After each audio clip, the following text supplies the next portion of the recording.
Ακούσαμε την εισήγηση του εντεταλμένου συμβούλου του κυρίου Καβαθά. Εμείς είμαστε σε θέση να αντιληφθούμε δυσκολίες και εμπόδια, αλλά πρέπει κάποια στιγμή και το Δημοτικό Συμβούλιο και οι δημοτικές αρχές και οι κυβερνήσεις και τα υπουργεία και οι εποπτευόμενοι φορείς και το κράτος γενικά να αντιληφθεί γιατί πράγμα συζητάμε.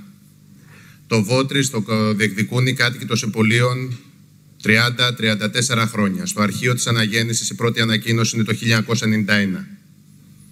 Η προηγούμενη δημοτική αρχή ετοίμαζε για πάρα πολύ καιρό και με ένα μνημόνιο συνεργασίας πρώτα και μετά και με τίτλους στα κανάλια και με την σύμβαση που δημοσιοποιήθηκε κάτι. Έτσι χάθηκαν 5 χρόνια για το Βότρης.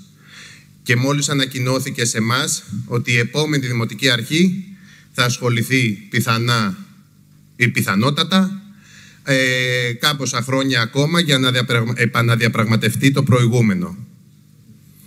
Και εδώ πέρα δεν απαντιέται ένα πολύ σημαντικό ζήτημα, ότι την ώρα που συμβαίνουν αυτά, τα οποία είναι δουλειά του Δήμου να τα υλοποιήσει και του κράτους και της κεντρικής διοίκησης, στα Σεπόλια εκκρεμούν ζητήματα σοβαρότατα που τα έχουμε θέσει και περιλαμβάνονται στο υπόμνημά μας, όπως τον νηπιαγωγείο, γιατί κάθε χρόνος που περνάει είναι 100-120 νήπια στριμωγμένα σε υποχρεωτική συγκατοίκηση σε ακατάλληλες αίθουσες και απαράδεκτα προάβλια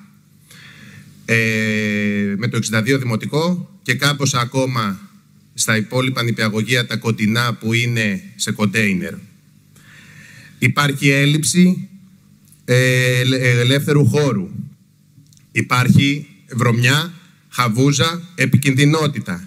Υπάρχει καταπάτηση.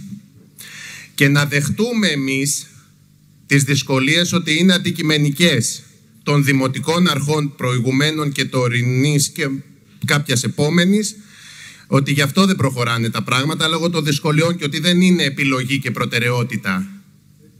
Τι εξηγεί γιατί δεν έχει μπει χέρι στην παραμικρή γωνιά αυτού του οικοδομικού τετραγώνου? Για παράδειγμα, και όσοι είστε από την περιοχή θα με καταλάβετε, η Αυλώνος δεν έχει πεζοδρόμιο σε όλο το μήκος της.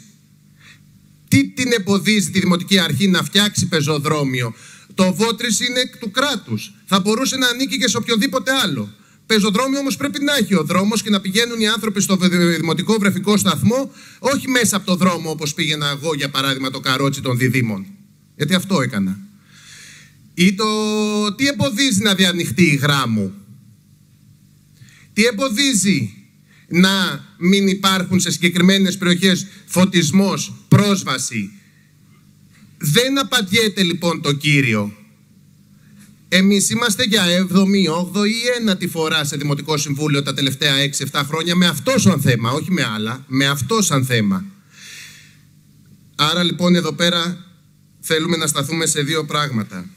Το πρώτο, υπάρχουν περιπτώσεις, και αν θέλετε μπορούμε να τις συζητήσουμε και να τις αναδείξουμε και τις καταγγείλουμε, το έχουμε κάνει, που όλα τα ζητήματα ιδιοκτησιακά, πολεοδομικά, ρημοτομικά, γραφειοκρατικά λύνονται σε χρόνο τετέ, χρηματοδοτήσεις βρίσκονται, ως Δημοτική Αρχή την κυβέρνηση την έχετε με το μέρος σας, άρα και τους εποπτευόμενους φορείς των Υπουργείων της, και όλα βαίνουν καλώς.